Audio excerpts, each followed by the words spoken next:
Dearly beloved, we are here gathered today to join with one heart and one mind to celebrate just how freaking lit it is to be an adventurer and the skin we're in. What's going on, everybody? This is the Point Noir podcast. I'm your host, Jerry the Third, aka Kimono Jack. You want to know why they call me that? It's because I got some fly ass kimonos. Check out my Instagram. We out here, baby. Thank you for joining us for another show here at the Point Noir podcast. And here we are on session 10. We've officially hit double digits. So shout out to y'all for supporting the show and being engaged. We're officially on our little podcast baby legs. So, we out here. Appreciate all the love and support. So before I introduce today's awesome guest, and we got a fire show for y'all today, believe that. First, I want to thank you guys again for sharing your comments and likes, and make sure you share an episode if you know someone would be into this, the vibe of the show and the stories we have. But definitely, I wanted to point this out. I know most of y'all listening have passports. I get it. Brothers out there, I get it. It's dope. They're getting full of stamps. They're getting all wrinkled in your fanny packs and carry-on luggage. But listen, you probably know somebody who doesn't, and it would mean a lot if you would engage with us and let us know who needs a passport. That's one of the purposes of the show. That's one of the premises of the show. And for some reason, it's difficult getting the word out. So all of you who have passports, go find someone who doesn't have a passport. Touch your neighbor on the shoulder and say, "Neighbor, do you have a freaking passport?" Because if you don't, Point Noir's got you covered. That all being said, we're going to jump into today's guest, and thanks again for joining us. See you on the other side.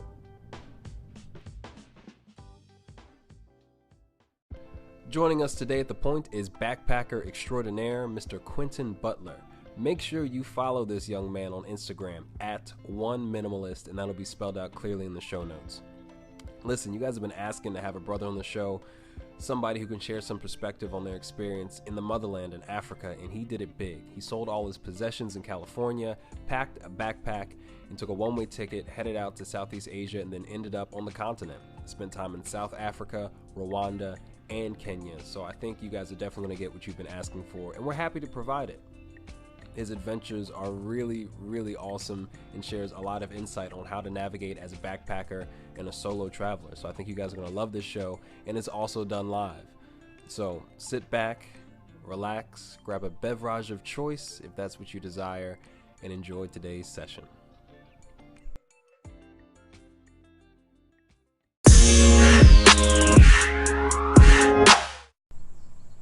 Yeah, we're just going to run this for y'all. Welcome to the Point, Quentin. How you feeling today, bro? I'm feeling good. I really appreciate you having me on here. Yes, sir. For those of you that probably don't even know, you might see some pics up on the gram today. Quentin and I just had a 2-hour all-you-can-eat buffet. It was prime. Yeah, definitely, man. Lots of food, lots of good premium meat, vegetables. Oh, man, it was great. What, 3 bowls of shrimp and grits each? Yeah, bowls of shrimp and grits. Yeah, man, what else did we have? I think we had pretty much everything today. Oh, we did. Pimento cheese for those out in South Carolina, gang. But yeah, man, we have Quentin on the show today, and I connected with him off of Instagram. He had so many awesome pictures and captions about traveling through Africa, and people have been asking to hear more about the African experience, as an adventurer, especially as a man of color. So I was so happy to bring him on, and we're meeting up here we're in Virginia, right? Yeah, Virginia. Yeah, Virginia. Yeah, I'm out on the East Coast, so he had some time for us, so we're just going to jump into it. So why don't you tell us a little bit about yourself, Quentin, and kind of what got you interested into traveling? Yeah, sure. So my name's Quentin, Q for short, born in San Angelo, Texas, but mostly raised in Hampton, Virginia. I went to school in Georgia, Atlanta, at Georgia State, and after college, I moved to the Bay Area, California, for a couple years, and then I decided that, I wanted something different in my life. I wanted to do something adventurous, fulfilling, so I was like, why not? I sold all of my stuff, moved out, and I booked a one-way ticket overseas, starting out in Southeast Asia and then over to Africa. And I guess to answer the question, what really got me to do that, it was just, to feel something that's very fulfilling, something that's different, that's never really done before, something that I can just look back in my life 30 years from now and just share with my grandkids and just share with anybody, like how I just went to Africa with just a book bag and just explored and traveled, dived into the culture, and just did so many different things that every day I think about. right? I mean, that's dope for one, and I can really relate to the whole one-way ticket thing and quitting the job and packing and selling everything up. But how did you decide on travel? There are many ways to have amazing stories. You could have decided to apply and attend Harvard, or go get a PhD, or go do charitable work, community work, volunteerism. What about travel stuck out to you as the solution for you? I think it was putting myself in an uncomfortable situation, just being by myself. Like before I was traveling, I was doing the research. You know, is it dangerous traveling by yourself? Is it, you know, is it a good thing to do? Or like, how would I be mentally, or like, how would I be perceived? I think it was just the overall research and just being in that uncomfortable situation of doing that, because growing up, or just like a few years ago, I was never the person like to go to a place by myself. Like I wouldn't go to the movies or go to like a store. I would always have to have somebody to come with me. So just going from being like that to just something that's totally uncomfortable, I think that's the luxury, that's the thing that I enjoyed most about it. Like I had to depend on myself to learn, like maybe learn a different language, or like learn, you know, the currency, or learn what to do, what not to do. Like it was really dependent upon me to find out. And that's the joy that I find, just being by myself and doing those things. 100%. I can relate to that. Just being in a new situation, saying, okay, what kind of skills, what can I bring to the table to solve my problems today?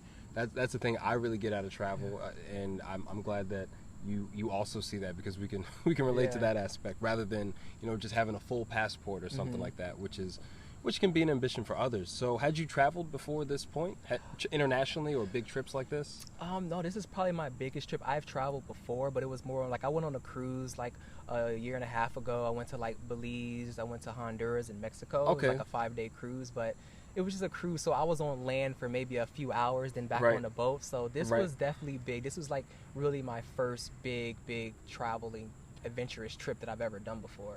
Okay. Yeah. Okay, and you went solo, one-way ticket. How did your family feel about this? What was the sort of response you got from your immediate people? Oh man, it was mixed. Like, for example, my father was like, oh, you know, that might be the irresponsible thing to do. I mean, you're just going out traveling. What are you going to do for work?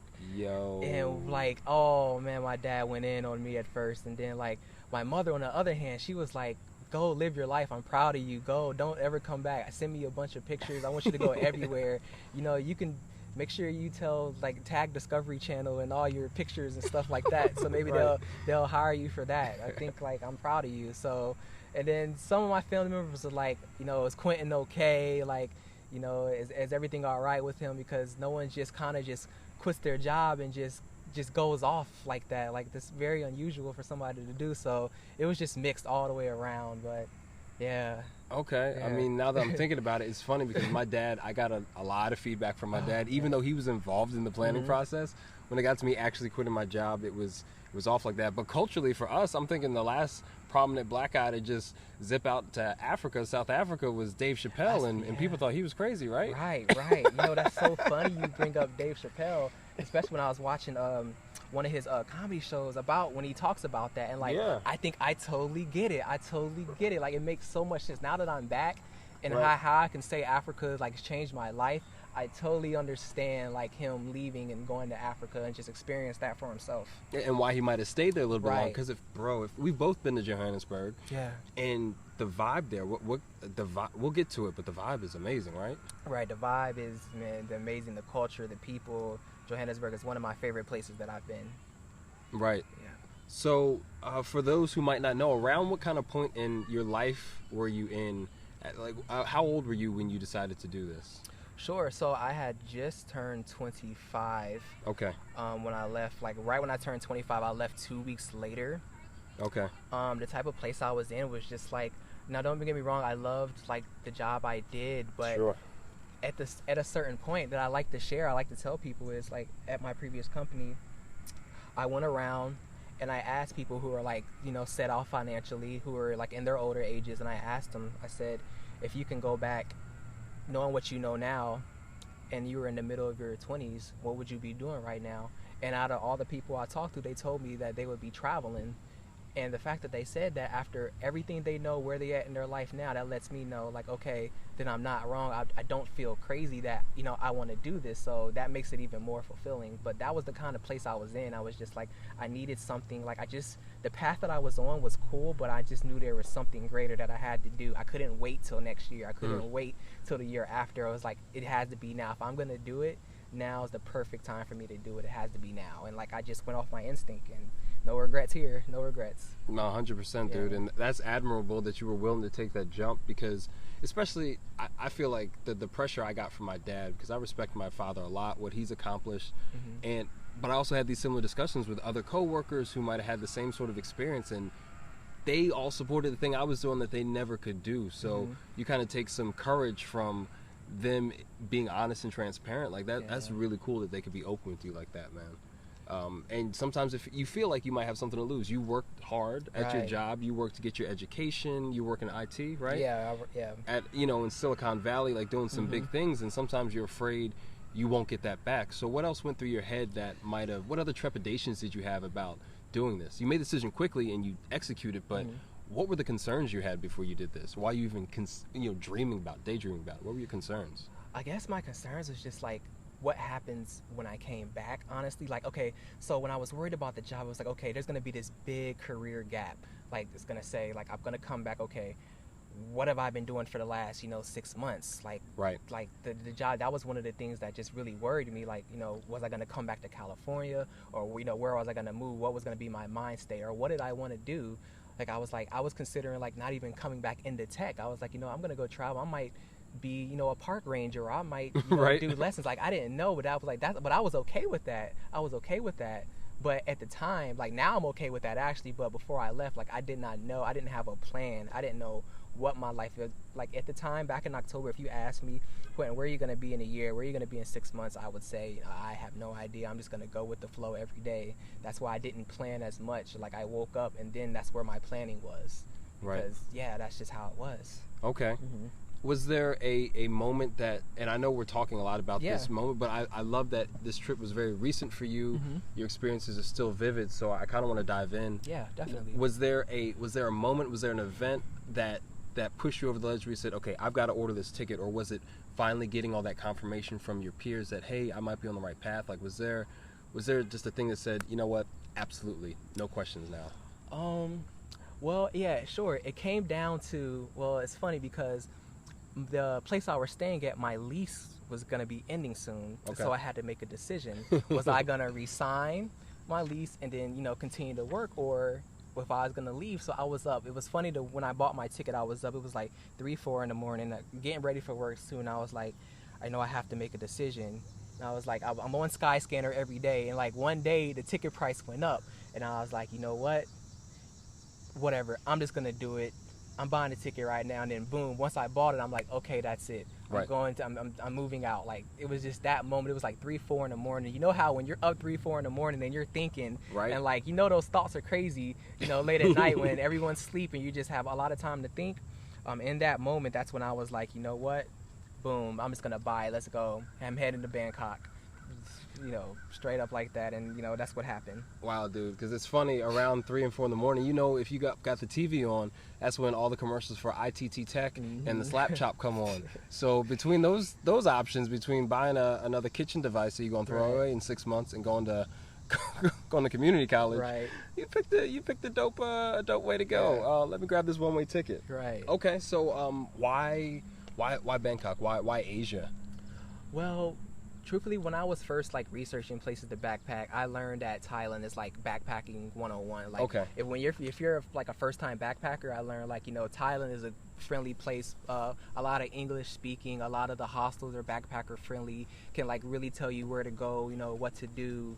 And then it was just watching a lot of YouTube. I was just liking what I was seeing about Thailand, and I knew that was a place that was affordable, it was cheap. So at the beginning of my travels, I didn't have to spend a lot of money, because hostels run from you could be living in a $4 or $5 hostel and be fine all throughout Thailand.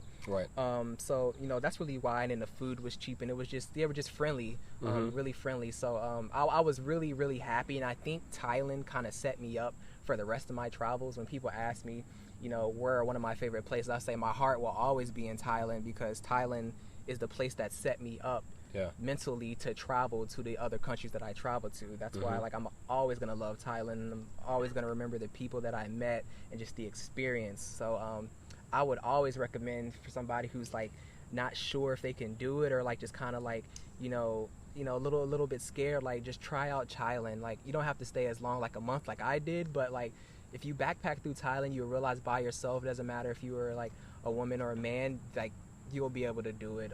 Everybody's really helpful. Yeah, it was great. Okay. Yeah. That's dope, and that's a good piece of advice. I didn't know that about Thailand, about it being so accessible. So at a high level, can you speak to what this travel experience looked like? What was kind of your high-level travel path, and how did you live? You mentioned hostels, you mentioned cheap food. Like, what was kind of the lifestyle like, and what countries did you go to? Sure. So I could start in Southeast Asia. What did I do? I did Thailand, Cambodia, Vietnam, and Indonesia. As far as food go, I did keep a low budget on food. Like now, usually I would find a hostel that would give like free breakfast. It would be like maybe like toast and like eggs or something like that. Right. And then I would eat like a cheap lunch. Like you can do like street food, like maybe some noodles or something like that. Especially in Thailand, like going up north to like Chiang Mai and in Pai, it was like really affordable. And I did that the same thing in Cambodia, Vietnam, and Indonesia. It was really finding like I would just go through Yelp. I would ask people. I would go around. Usually, if I see a place that looked like they were backpackers, then I'm sure like the place was probably like really affordable. So, so that's kind of how I just like gauged my budget when I did that. And then hostels, throughout everywhere I went, even like from Southeast Asia into Africa, I was all about the hostel life. 12 bedrooms, 6 bedroom dorm rooms, free breakfast. Like that's really how I've met so many people. Throughout my travels, just staying at hostels, because you walk in, you drop your bag over, hey, where are you from? Oh, where are you going? Hey, you want to head here to me? So even though I was traveling alone, I never felt like I was alone. And people I met in Thailand, I would end up seeing them in Cambodia, and then I would end up seeing some other people in like Vietnam. Dude, isn't it crazy how that happens? And I know we've had other guests speak to this, but real talk, y'all, you'll just run into people, and these are, relatively regionally they're close, but these are still different countries with oceans and stuff in between them. Like, what are the odds of seeing the same people and being able to pick up that rapport like where you left off? Right. Like and I think that's what makes it so amazing. That's why I'm beloved. Like when I did that in Southeast Asia, like I met somebody in Thailand in October. Next thing you know, I'm in Bali. One rainy day. It's December, and I'm like, oh, I remember you from like when we were at the full moon party in Thailand or something like that. I was like, hey, like, yeah, it was just great. And then we catch up. Oh, where have you been? Oh, I did that too. So it was really great. That's really cool. Building that connection. Right, and it's almost like a little micro community of adventurers, and rather than waiting to check out each other's Instagram feeds, you guys can just like have these little reunions, as you go along. So you hit Southeast Asia, 4 countries I think you listed. Yes. And then where'd you go after that? So then after that, that's when I spontaneously decided I was like Africa was my next destination. Spontaneous? You hadn't been committed to going to finding Wakanda? What happened? Like I was just in Bali one day. It was like it was down, like my visa was getting ready to end, and I was like, oh man, where am I gonna go next? And I was just like, you know what? I'm over here. I was like, I should go to Africa. I need to go visit Africa. Matter of fact, that's what I'm going to do. And then that moment came again, like the moment I was just talked about briefly about when I booked my ticket to Thailand. I did the same thing when I was in Bali. I was looking up South Africa, and I was like, oh, should I book it? Should I book it? You know what? We really only got one life. I only have one life. I'm going to go to Africa. I booked it next day. I left the next day. I'm there in South Africa. Wow, just on the YOLO trip. Yeah, that's just... It's just a fulfilling way I did things, and so I got to South Africa. I did South Africa for a month, and then I went to Kenya. I went to Kenya. I did Kenya for about a month, and then I went to Rwanda, and those 3 places were amazing. Okay, so for those of you who might not be so familiar with the map of the continent, you started in the south and then started going northeast. Yes. And Rwanda would be the northernmost country you went to. Right. Okay. Yeah. Okay. Right. And then Rwanda back to Cali? And then after Rwanda, I went back to Kenya because I met some cool people. Then after that, I went back home. Yeah. Okay, so you looped back. You doubled back. Yeah, I doubled back. Okay. Kenya's so nice. You got to see it twice. Yeah. Because like I said, because a lot of these places that I visited, if you ask me, I would say like the people that you meet can also make the adventure even greater. And I was like, when I was in Rwanda, I was like, all right, okay, I got to go back to Kenya. I got to see these people off that I've been with, that I was traveling with, through Kenya. And yeah, that was great. That was a great thing to do. Nice. It's really cool how you've kind of made these micro families, and we'll pick up on that later. I'm curious about one thing though before we jump into Africa, because I know a lot of people are really interested to hear a black man's perspective traveling through. You mentioned a visa while you were in Thailand, and this would be some other, another consideration for how you travel. So how did a visa come into play for making your trip possible? Sure. I can't recall exactly, but I want to say that in Thailand, when you first arrive, you get a 1-month travel visa. Okay. Did you have to apply for it, or? No, it's on arrival. It was visa on arrival. Okay. And so you bought it when you landed? Yeah, I bought it when I landed. Okay. And then so I knew that whatever I do, it all has to be in 1 month. And so that's why from there, once I hit Bangkok, I kind of mapped out based off what other backpackers were doing, because Bangkok is kind of like the central destination of when you're traveling through Thailand. Everyone comes in Bangkok, and they'll usually go up north first for the culture, and then like they'll go for the south for more of the relaxation, partying, and things like that. So in that whole month, I was able to just do it all. Okay, and does that visa did you have a different visa at every country, or it was really different? Yeah, every country had a different visa. So when I got to Cambodia, that was a visa on arrival also. And then when I got to Vietnam, I actually had to apply beforehand. I had to pay beforehand. Just to get into the country? Yeah, just to get in. Wow. Yeah, so I had to have my visa paid beforehand when I went to Vietnam. Okay, I didn't know that.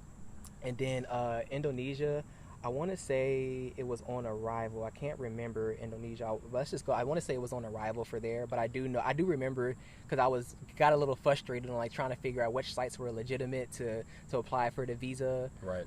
To get it like within because like I'm kind of like when I leave to a next place, I'm never planning like in a week. I'll be like, all right, so I know I'm going to be in Vietnam in like 2 or 3 days, so let me go ahead and expedite that and get that done when I was in Cambodia. Okay, that's really good. I had no idea about the specificities of going out there. For the most part, the countries I've traveled to, there are mutual visa exchanges. As long as I have a U.S. passport, to get into the Eurozone, you're good for 3 months, 90 days. South Africa, I think, is similar. I don't need any sort of passport or additional paperwork. But okay, dope. So let's dive into the continent, my friend. So you start in South Africa. What was that like? I get chills thinking about South Africa. When I got there, first thing I did was I was in Johannesburg. All right, Josie.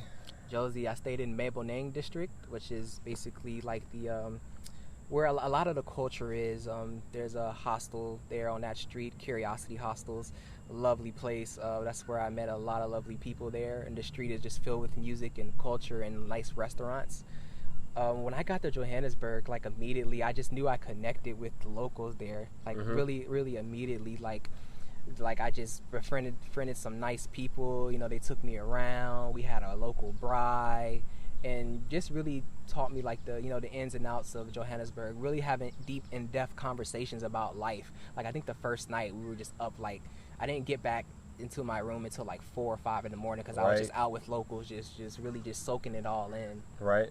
I did that for a couple days. I ended up going up to they recommended Kruger National Park. That was my first game drive, which was amazing. And okay, and what's a game drive for those who might not know? Yeah, so a game drive is just like, it's just another word for a safari, where basically we went out, we paid somebody in like we paid a guide to like take us into like the I guess the word would be like the wilderness, where we could see all like the different animals, the big five, which I believe is the big five. What's the elephant? Yeah, elephant, lion, leopard, rhino. Does rhino? Rhino, yeah, five? Rhino, and one more. I can't think of the last one. But yeah, so we saw the big five. Jag. Does Jag make it? Yeah, Jag. Yeah, jaguar. Yeah, I think I said no. Mm-mm. Yeah, I said leopard. No, not jaguar. Okay. Yeah. Wildebeest. Wildebeest. Wildebeest. So I had an opportunity to do that, which is amazing. Unfortunately, I did not get to see a lion. I know that's crazy.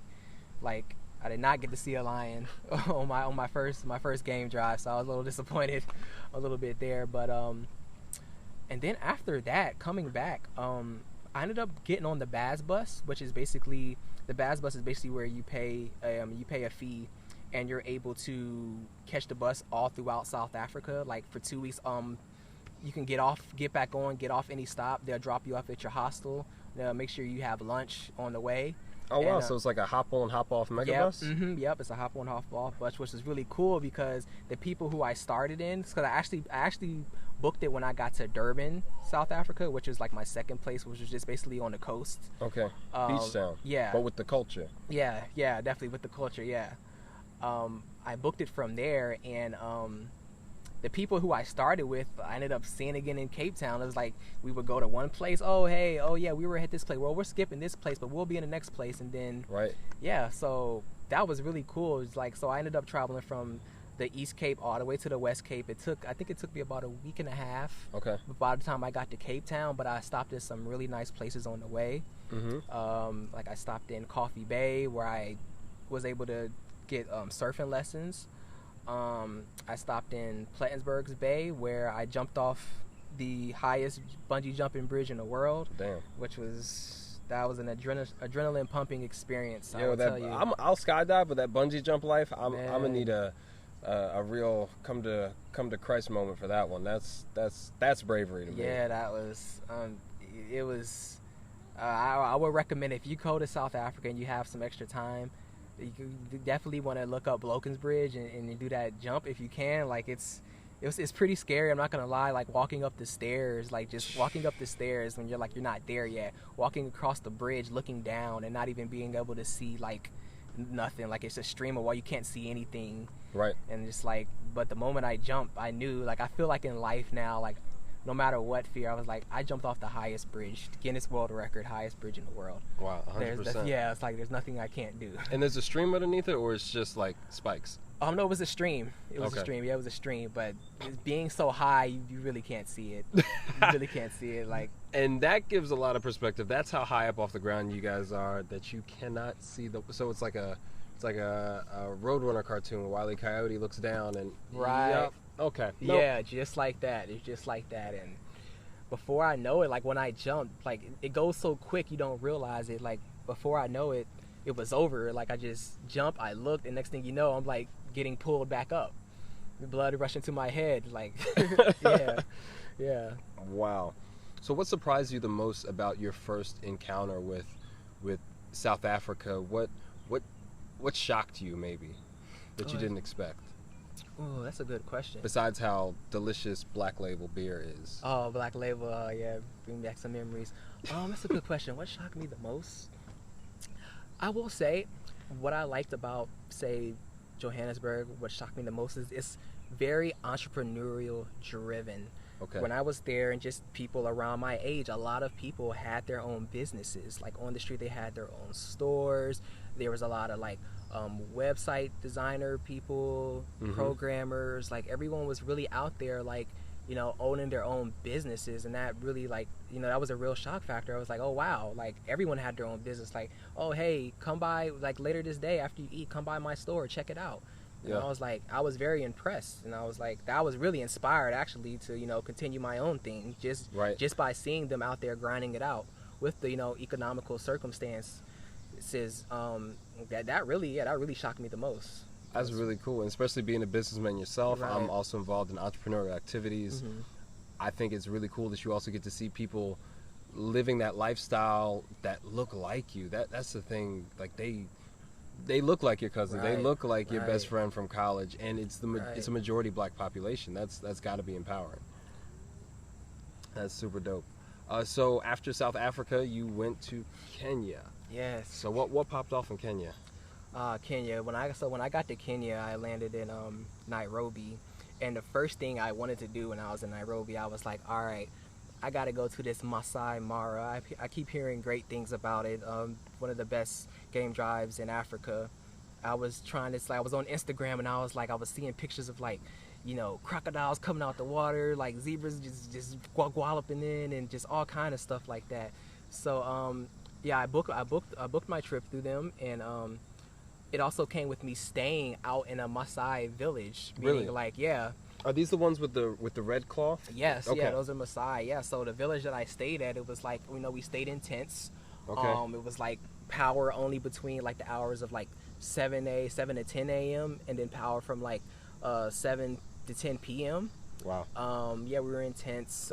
Bathrooms were outside, like hole in the ground. So it was like, we're in like real Africa. Right. Get right your now. squat game up, y'all. Right. Yeah. Yeah. That was an interesting experience. I'm not gonna lie. That was a very interesting experience. With those bathrooms. But no, it was great. We woke up about 5 in the morning to make sure, most animals are active in the morning. That's when they hunt. Typically, when you're watching like Animal Planet or like any of those animal channels, you see the hunting. That's typically like the first thing in the morning, because throughout the day they sleep. So I was able to see some cheetahs. And it's chase hot, down. right? Yeah. It's hot. It's hot during the day. Yeah. Who's trying to do work in that heat, y'all? Yeah. Nobody. Trust me. Like around the afternoon, there was no animals in sight. They were all in the shade, sleeping during the day. Right. I was able to see a lot. There was a river there where there were like hippos in the water, and I got a little bit too close. I mean, we had a ranger there because like apparently there was an accident that happened a few years ago about there was a tourist like playing with the hippos too much, and they're very territorial. Like hippos, you have to respect their territory if anything, and I think something unfortunate happened to him. So they put a ranger there, and I remember getting close, and the next thing you know, all the hippos just like popped up, like their noses and their eyes, and I was just like, oh, let me back up. So that was a crazy experience, just being that close to them, being able to see like the cheetahs, leopards, and I saw monkeys. I saw everything. Like that was an experience. I did that for 2 days. Okay. And then on the third day, the third morning, I went to a Maasai village. It was like a 15-20 minute walk from where I was staying, and there they showed me like their dance. I understand more of their culture. Yeah. They showed me how they live in their mud houses, and they showed me I believe it was like every 10 years they have to move because of like the termites that get into the mud houses. But they showed me how like they protect themselves from mosquitoes, how like there's this plant, and inside they boil the plant in the water, and the smoke inside their house keeps them from from the mosquitoes. And they also use the same thing to cure their when they have malaria. Oh wow. Yeah, so they they told me a lot. I just learned a lot from them, but just spending those few hours that I did, like how they have to protect their sheep at night, because the leopards like to come in at night and like try to take their goats and stuff like that, Right. or like eat off their cows and things like that. They told me what they eat. The Maasai, traditional Maasai, for example, they will nip the neck of a cow and like drink their cow blood. That's how they eat. With their teeth, they'll bite into with their teeth. Oh no, they'll nip it, and I think they'll use like some sort of device. Okay. But okay. they'll drink they'll drink cow blood. Okay. Did you have any cow blood? No, I didn't. I didn't. Was it even offered? No, they offered. They said, they offered me to come if I wanted to come back and stay for a while. They'll make sure I had that experience. But I was like, I don't know if I could do the cow blood. But you just got off the bungee jumping thing. I know, yeah. I'm all about eating weird stuff. I had bugs, like I had mopani. There were worms when I was in Botswana. Worms. Yeah. So I'm listen, give me some worms and some cow blood. We might man, yeah. sauce it up. Yeah, there we go. Like, yeah, I'll trade you worms for bungee jumping. I feel like we're even now. Yeah, okay, we could be even. Yeah, and no, like the Maasai, that was a great experience. I'm actually, well, you guys can't see me, but it's probably in one of my pictures on Instagram. I'm actually wearing a necklace right now with a lion's tooth, and they told me the story behind it. Basically, a Maasai villager, when they're, I believe it's at the age 12, when it's time for them to become a man, a group of them have to go out and they have to hunt. They have to hunt down a lion, and that's like their transition with like their circumcision and other things to separates them from a boy to a man. Wow. So right now I'm actually wearing one of my favorite necklace that I bought from them. I'm also an advocate in like supporting them in any way that I can, and they say that it means like good fortune, so I kind of wear this a lot. Yeah, so it was the Maasai, and it's a great experience with them, meeting them and just understanding their culture, learning their dance, and learning how they make fire and how they just how they live on the daily. Wow. Yeah, that was I love the Maasai. I didn't realize that was a lion's tooth, because it looks sharp. It's cool, but like that's a damn lion's tooth. Yeah, this is a full authentic lion's tooth. Yeah. Okay. Yeah. Word. Okay. Anything else you wanted to share about that experience? I don't want to ask you, what shocked you the most, but would you consider going back? Do you have any plans to maybe stay a little bit longer in that more traditional setting? Oh yeah, like in the future, I definitely do want to go back, and I am gonna take up his offer and go back to the Maasai village. Yeah. It's just being with nature, like just being out there, like getting away from like electronics and phones, and like that's where I really found my peace at. Like it took some time to like get used to it, but being away from my laptop and the cell phone service, which there was no cell phone service, just getting away from that and just being with them and learning a new culture, like I'm all for that. So I definitely would love to go back and live with the Maasai for some time there, and just in Kenya in general, because I also went to Mombasa, which is at the coast of Kenya, and when I say that was the warmest water, man. Yeah. Yeah, that was the warmest water I think I've ever been Eastern in. Africa? Yeah. Okay. Yeah, like I was at Diani Beach, and I was just relaxing every day. Yeah. Seafood for cheap. I was eating like lobster, shrimp, potatoes, and like rice for like $10 a plate. Like that same plate I had in Diani Beach, I tried to get that over here in the States. That's easy, like $60-$70. That's almost what we pay for breakfast, bro. Yeah.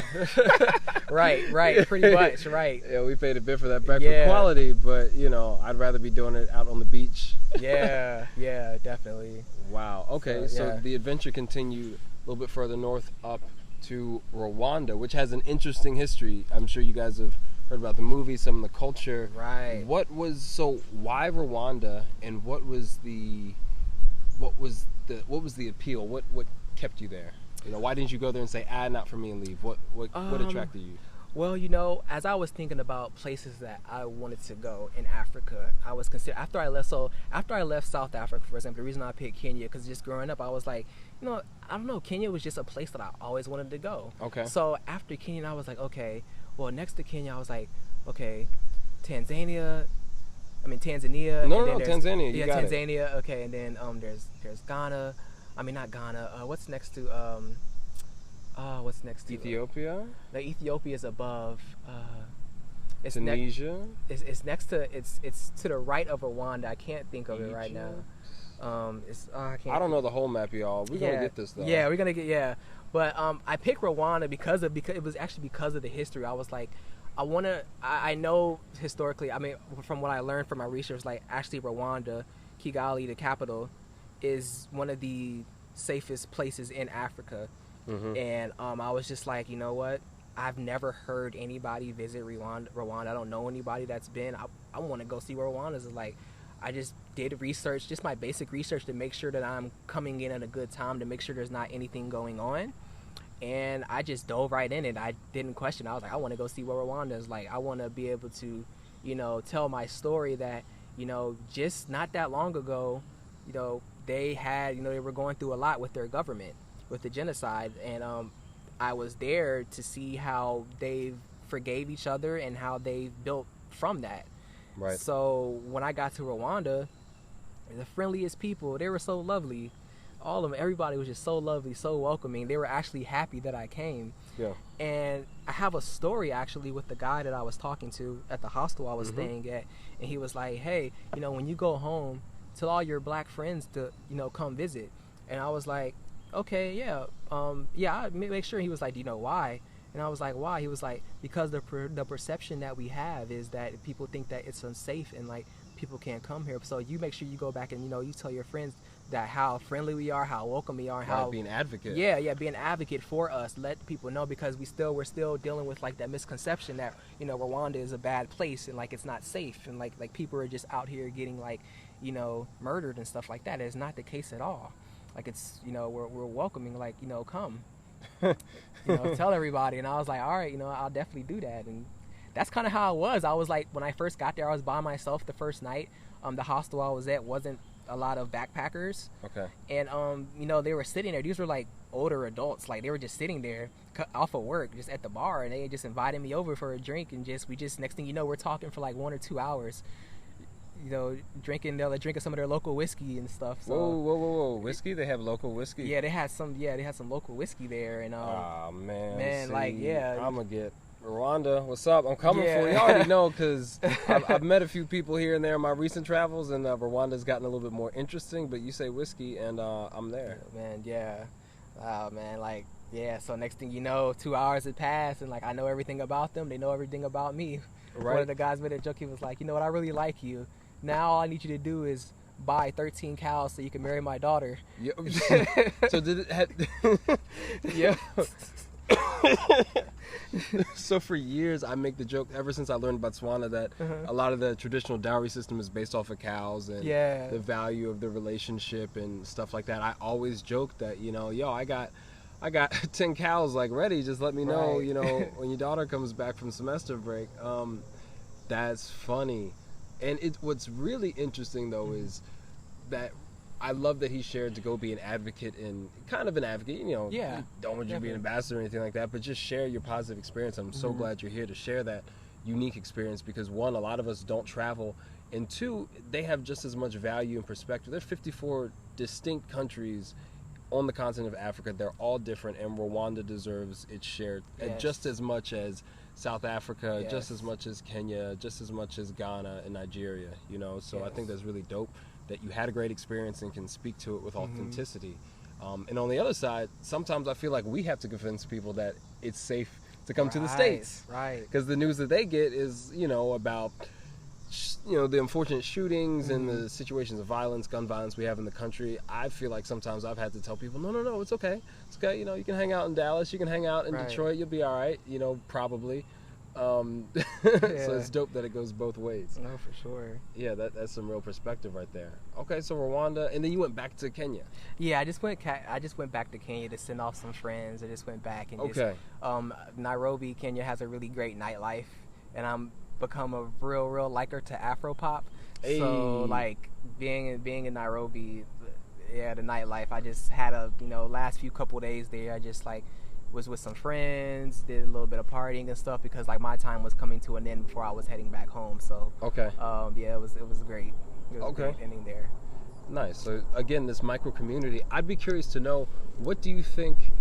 What's your approach to meeting people besides being in hostels? Which, if you've been keeping up with the show, we talk a bit about hostels, how they're almost like dormitories, kind of like a slice of college life, where you're living 8 or more to a room. Sometimes you have shared common spaces. What would you give as a key tip to engage with strangers? Maybe someone's traveling, they're naturally an introvert, like I am. How have you been able to make these relationships where you've really found like friends, a small community as you've traveled? I think it's really, I just talk to them. I guess it just kind of, I know I'm kind of weird the way I do it. I just go like, hey, my name is Quentin. What's your name? And then where are you from? Like I just do the basic like ABC 1 2 3. It's kind of like that. Right. And I'd be like, just real direct. Yeah, just real direct with them. Be like, hey, I'm going to I'm going to this market. Do you want to come? Right. Especially like other solo travelers. Like, simple like that. And they'll be like, oh, yeah, I'll go. Or be like, oh, well, hey, I'll catch up with you later. Okay, well, what's your WhatsApp? Right. And then, that's just how it is. And that's really how I met so many people. It was just off of that conversation, me initiating the, hey, I'm Quentin, what's your name? Where are you from? And then after that, where have you traveled to? It's like a typical, like a lot of backpackers say it, like, when you meet somebody, it's kind of, you do the same thing, like, what's your name? Where are you from? Right. Okay, where have you been? How long are you traveling for? And then you're like, okay, cool, now we're best friends. Let's go here, let's go there. Right, you are fast friends for sure. Yeah, that's how it happened. And just based off that, that's how I built relationships. Like, I have, like, a lot of the people I was traveling with are done, but I have friends, like, in the UK, I have friends in Germany, and, like, just other places, just, like, Australia, where I can just, like, I could FaceTime them tomorrow and be like, hey, what's up, how's it going? Like, how's life being back? And, like, because when you do those experience with those people, like, that's what you kind of remember them before. You really get to know people. I've had really, really deep conversations with people I've only met, like, a few hours before. Right. What made you travel? Like, and it's crazy how similar a lot of the stories are. You're wanting something new with their life, or just wanted to do something different, or like they were going through a tough time and needed a break. Like, I've heard a lot of deep stories, and it makes me feel comfortable about myself because it's like, we all share similarities. Like, there's a similarity there. Like, you're not alone. Whatever it is, whatever's happened, good or bad, you're not alone. And like, a lot of stories that I've heard are very similar. And I think that's how I really built those relationships between that and just being in company, just being in their space, them giving off that good energy, those good vibes, and then we just went from there. Okay, and I like that you were direct and it was consistent for you, because once you're already out there, especially if you're a solo traveler, you're halfway around the world from where you're from. You're open. You mentioned before, it's kind of being in an uncertain situation. You have your head on a swivel. You're watching your surroundings, but there is an openness that I feel like everyone kind of carries with them to even be willing to be so far away from their family, to be unsure about what they're doing in the next 3 days.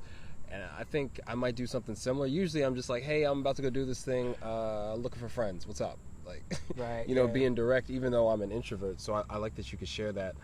It works consistently. Yeah, no, for sure. It definitely does, because it puts you put me remember earlier when I talked about being in that uncomfortable space, when I was I wasn't really the person growing up to kind of go to a place by myself, but then taking that, but just literally going to a place by myself, it kind of forces me to be social, be do that, build relationships. If I don't want to do something by myself, find somebody to do that with me. Or I could still do it by myself, but the point is to put me in that situation to kind of give me that push to meet other people, and totally, that's just how it happened. 100%. I love it. So here's a question I'm going to ask you. Out of that whole experience, which is still very recent for you, what do you think your biggest traveling success would be? What did you accomplish, or what experience did you go through that you feel like, I really did that thing? I'm proud of myself for accomplishing that. Is it the whole trip? Was there a specific segment of the trip where things were difficult or extremely rewarding? What was it for you? I think it was the success of the whole trip. And what I mean by that is navigating, being able to navigate from day one all the way to my last day, finding out safe places to stay, or finding out how it's the different currencies and the bus system. One of the things that I was always nervous about was taking local transit. Right. And I had a time when I was in Rwanda where a lot of people in Rwanda, they were speaking French. I didn't know French. I hopped on the wrong bus, or I didn't have the bus card, and they didn't take money. And then I ended up it was late at night. I'm off at this one bus stop trying to use my phone, trying to figure out my way back. Right. Or even being in even in being in Thailand, initially when I got into Bangkok, I was just so overwhelmed because everything's in Thai. It's my first day. I don't really know nothing about traveling yet. So I'm at the airport. I took the train station to the mall, and just navigating through there. I think it was the navigational piece, being able to say I did it, I figured it out. You put me on some place on a map, and then I leave with a bunch of friends and plenty of recommendations on what to do. Right, you won. Right? Yeah, I felt I won. I didn't know what was going on. I came from nothing, and now I'm here. That's what's up. Right. So you had all these different experiences, and you could speak extensively about Africa. I'm curious to know, as a person who wouldn't go out by themselves necessarily for this sort of trip, did your perspective as a black man being from the United States change or grow or get challenged as you took this whole journey? I definitely grew. I definitely grew, and just in the sense of I'm not gonna lie, I was a bit nervous on the perception of how people would see me. Okay. And not necessarily from other travelers. It was more from the local people.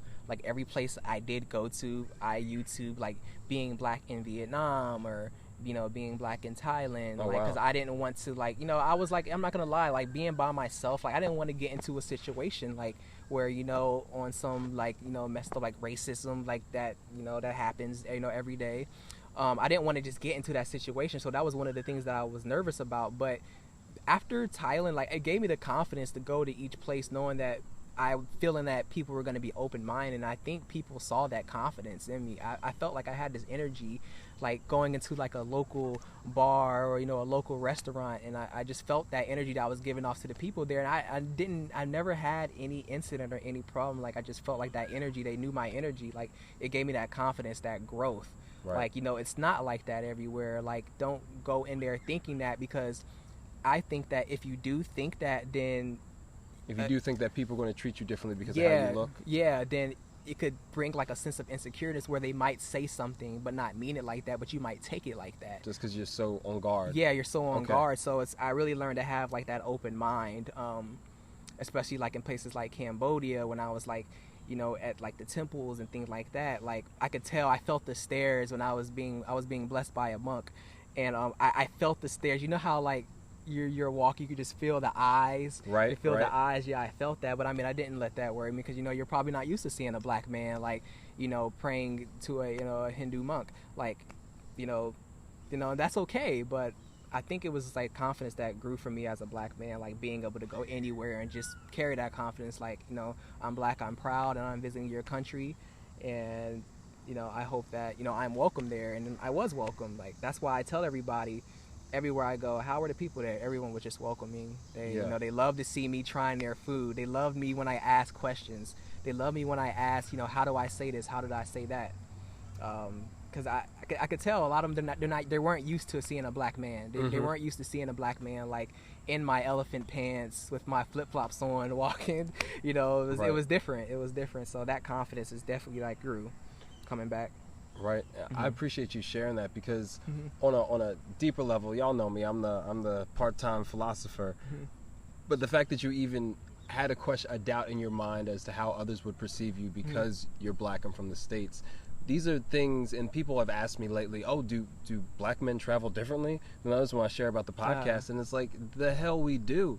You know, I think there are very, very few white people from the States who ever question, well, people treat me differently because of the way I look. And it's because of the experiences and the history that we have here. So to even have that question and then to take the risk leaving your career to invest the time and the money and the energy to go on this journey, dude, that's why I appreciate you being on the show and being able to speak to this, because that's the difference right there. And I'm sure now that you've had that experience, you walk with a different confidence now that you're back in the States. Yeah, and that's what and that confidence is like, when I left here and the way I was perceived, the way I was respected, like I demand that everywhere. Like now, like that's I demand that respect, because what's shown in the media here, how we perceive, is not how it is when I left here. So like that same respect that I have, that I got in Asia and in Africa, I demand to have that same respect here, because that's just how it should be. That's what it was. So like me, it's like for me, I can't believe it took me to leave the country to understand like how a black man was treated in Asia, how a black man is treated in Africa from the States, like, and then coming back, I was like, yeah, I demand that. Like that's how it should be, and like that's the confidence that I walk with, you know, every day. 100%, bro. Yeah. So what was one piece of advice you would give to somebody who was maybe in your shoes just a few months ago, not too long ago, debating taking a trip, just someone who's never been out of the country before? What's a piece of advice you would share to them as someone who looks like you, has similar experiences, to encourage them to really commit and take action? I say you just have to, you know your priorities. You need to have to like look deep into yourself, like, and know that you're not alone. Know the way that you're feeling. If like you're considering doing this, you're scared, you're nervous, you know, do your research. Like, you know, there are definitely other people, or reach out to me, you know what I mean? Like seriously, like just do like just reflect on yourself, like write down like, why do you want to do this? How do you think, why do you feel the way you feel? And acknowledge the way that you feel, but really just look deep in yourself. That would be like my number one tip. And then like with the research part, like if you want to go to Thailand, one of the things I did before I joined there's a black backpackers Facebook group. Oh wow! Where there's a lot international. It's called Black Packers. It's Black Packers. Yeah. Black Packers. Shout out to y'all. Yeah, shout out to Black Packers. Like, you know, join their group. Let them know like, hey, I'm kind of nervous about going to, you know, Thailand or whatever country. You know, I'm kind of nervous about there. Are there any tips? You know, will I be okay? You know, join those groups, because I'm telling you, you're not the only one. You're not the only one. If you go on YouTube, there are plenty of people being black in Thailand, being black in Africa. How is it, you know?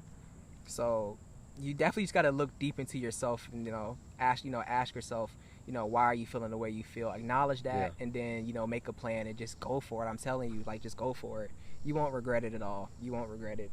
That's awesome, man. Yeah. I think it's practical, and exactly, you have all these resources on your phone. it's practical advice. You could literally stop this session and do it right now if it's so pressing. And I think we'd both recommend you do it. Yeah. Because once you get the advantages and put yourself out there, you don't have a second to spare. Right. You know, I'm glad I did my trip when I did. I wish I had done it earlier. And, you know, thanks you for sharing that and your whole story. So we're coming to the end of our session, closing out. So I want to hear, where's your next trip and what other projects or sort of things you have going on in your life? Yeah, so my next trip, I am really still deciding. I just know it's funny because the other night I was eating some Korean food and I was like, you know what, South Korea has always been something on my mind that I wanted to do. Yeah, bro. So I was like, maybe it'll be South Korea, but I also want to go visit some friends I met in the UK throughout my travels. Like, they're back home. One of my friends just opened up his coffee restaurant, and he told me on my trip, he was like, I'm inspired to do this, so when I go back, that's what I'm gonna do. So I'm happy for him. So I kind of want to go visit him. So I'm between there, or maybe even South America. You know what? It's kind of one of those things. I'll know eventually. That's just how I am. Because just know, when I book a trip and I announce like, hey, I'm going here, just know I booked it like 2 days before, the night before. So right. That's kind of how I am. So it's hot off the press. It's fresh news. Yeah, it's fresh. So but as far as projects, I am an entrepreneur also on the side. I have a business called AdFi where I help local businesses monetize their free Wi-Fi. And I like targeting countries where it can, increase their GDP. A lot of tourism is like my main focus right now. If you go to goadfi.com, you can check it out. And so that's kind of like my main project that I am working on. I really hope to, one day for it to grow and for me to be able to help, other countries and things like that. And yeah, that's where I'm at right now. So I am back, just figuring out what's next for me. I'm at the stage where when I left, when I was like, all right, so when you come back, you're probably not really going to know yet what you really, really want to focus on, like, immediately. I know you got your project, so I'm still in that phase, like, what's really next, what's going to be long term. Right. So, well, dude, we wish you the best of success, and I'm sure it'll come to you. I'm in a similar situation. I have been for most of my life. But I'm sure all your experience from traveling, all the confidence, the connections, will definitely point you on the right path.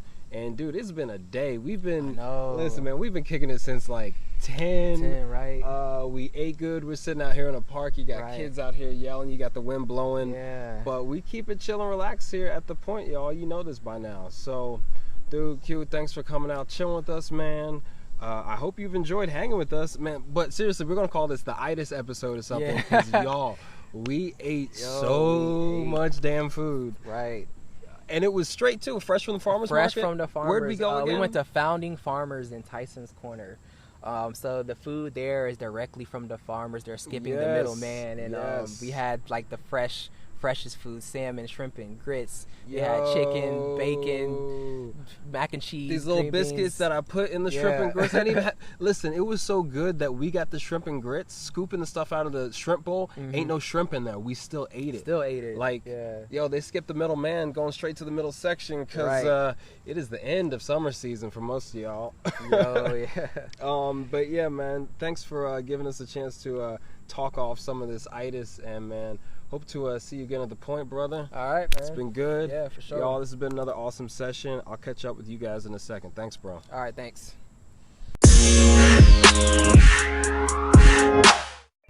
Hey, talk about the YOLO life. My boy Quentin out here throwing it all away for a little bit of adventure, man. I so appreciate you stopping by, the time we got to spend together. Y'all, we ate something fierce. I know I said it like 4 times in the show, but we ate for hours and then just kicked it. Boy's out here jumping off the highest bungee jump attraction in the world, getting all his dollars worth for adventure. Like, that's what's up. Shout out to him, and make sure you guys check him out on Instagram. This is getting close to the end of session 10. I hope you guys enjoyed it. People have been asking to hear more about the continent. We finally got a brother on that could speak to it and speak so well, so I hope you guys appreciated it. And definitely, like I mentioned before in the intro, you probably have your passport, but you might have a little bro or cousin who doesn't and also wants to travel. So definitely put them on game. Make sure they follow me on Twitter, send me a message at me and say what having a passport would mean to them, and include the hashtag #PasspOint18. That's all you got to do, and we're gonna all get there together. Who knows? We might be planning up some sort of Point Noir meetup or something like that. You might have to have a passport, just to kick it with us at the Point in real life. So this has been another amazing session 10 here at the Point. I'm Jerry the Third, signing off.